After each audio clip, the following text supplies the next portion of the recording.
আসসালামু আলাইকুম। Real village cooking চ্যানেলে সবাইকে ওয়েলকাম জানাচ্ছি। আজকে আমি বানাবো কাঁচা আমের মোরব্বা আচার। আর সারা বছর ধরে কিভাবে সংরক্ষণ করে রাখবেন তাই আজকে জানাবো। এখানে আমি কাঁচা আম নিয়েছি।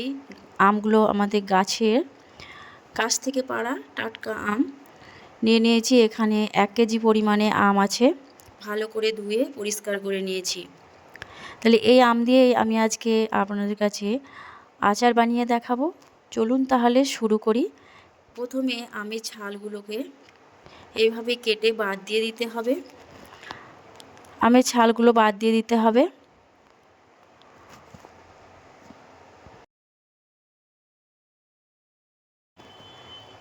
গাছেতে প্রচুর আম ধরেছে, আর এই প্রচণ্ড ঝড় বৃষ্টির দিনে আম ঝরে পড়ে যাওয়ার আগে কাঁচা আমের সারা বছর ধরে সংরক্ষণ করে রাখবেন। আচার করে দেখবেন সারা বছর খেতে পারবেন। এই দেখুন, আমি আমটাকে ঠিক এইভাবে ছিলে নিয়েছি।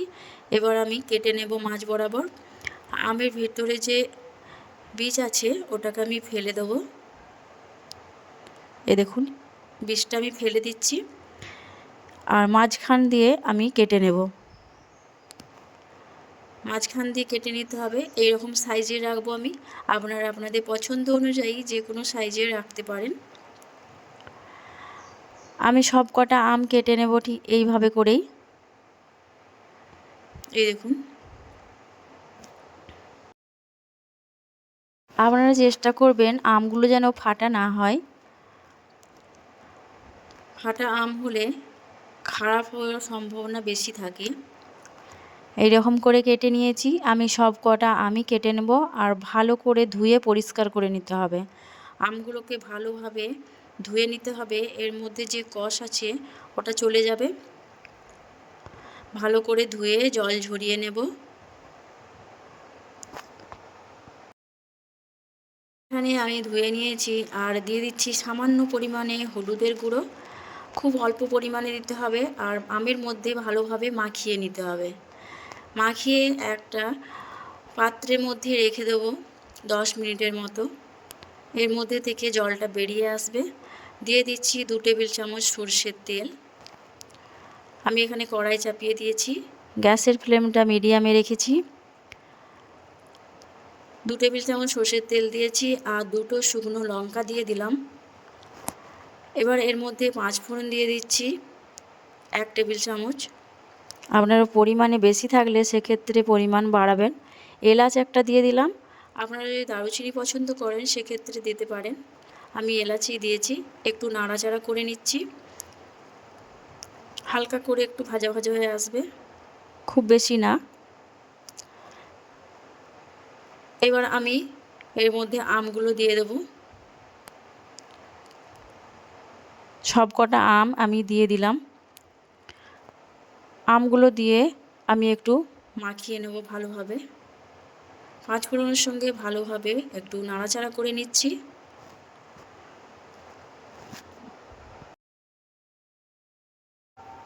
এই দেখুন, খুব ভালোভাবে মাখিয়ে নিচ্ছি।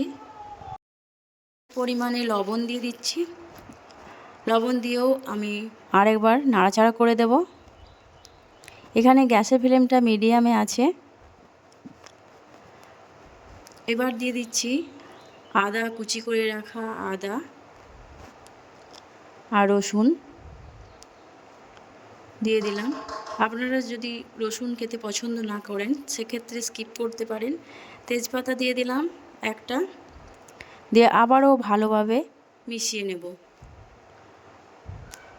কিছুক্ষণ খুব ভালোভাবে নাড়াচাড়া করার পর, এবার বেশিক্ষণ নাড়াচাড়া করা যাবে না, দিয়ে দিচ্ছি এখানে 500 গ্রাম চিনি।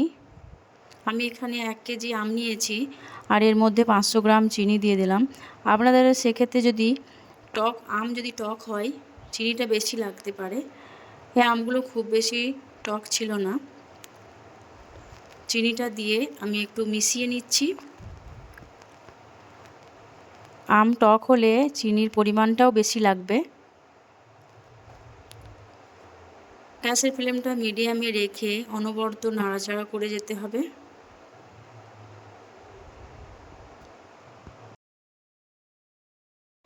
4 থেকে 5 টেবিল চামচের মতো এখানে জল দিয়ে দিচ্ছি, যাতে চিনিটা ভালোভাবে গলে যায়। আবারও একটু নাড়াচাড়া করে দেবো। এবার চিনিটা গলে আসবে, যখনই খুব ভালোভাবে এটা ফুটে উঠবে সেখানে গ্যাসের ফ্লেমটা লো করে দিতে হবে।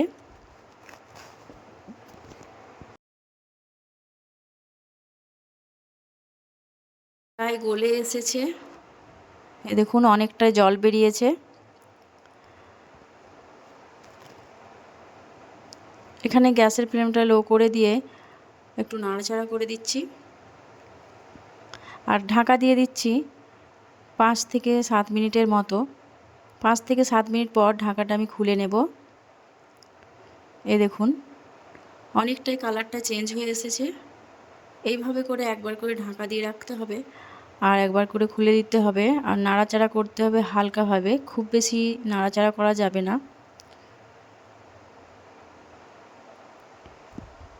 এই দেখুন আমের আচারটা অনেকটাই হয়ে এসেছে। এবার এর পর্যায়ে দিয়ে দিচ্ছি ভিনিগার। 3 টেবিল চামচের মতো আমি ভিনিগার দিয়ে দিলাম। ভিনিগার দিলে সারা বছর ধরে আপনারা খেতে পারবেন, আচার খারাপ হবে না, সারা বছর সংরক্ষণ করে রাখতে পারবেন। আর আচারটা প্রায় হয়ে এসেছে, এই দেখুন। এবার এটাকে আমি একটা প্লেটের মধ্যে নিয়ে নিয়েছি। মোরব্বা আচার এইভাবে আপনারা বাড়িতে ট্রাই করবেন। এই দেখুন আচারটা কত সুন্দর হয়েছে, খুবই একটা লোভনীয় রেসিপি। আমের আচার অনেকেই পছন্দ করেন, আর মোরব্বা আচার খেতে চাইলে এইভাবে বাড়িতে আপনারা বানিয়ে দেখবেন আর সারা বছর ধরে খেতে পারবেন। এইভাবে আচার বানিয়ে এরকম কাঁচের বয়ামের মধ্যে রেখে দেবেন। কাঁচের বয়ামে রাখলে আচার সারা বছরই ভালো থাকবে। কাঁচের বয়ামে রেখে সারা বছর আপনারা খেতে পারবেন রোদে দেওয়ার ঝামেলা ছাড়াই। তাহলে বন্ধুরা আমার এই রেসিপি আপনাদের কেমন লাগলো অবশ্যই কমেন্টে জানাবেন। ভালো লাগলে চ্যানেলটা সাবস্ক্রাইব করে পাশে থাকার অনুরোধ রইল। আজকের এই রেসিপি এখানেই শেষ করছি।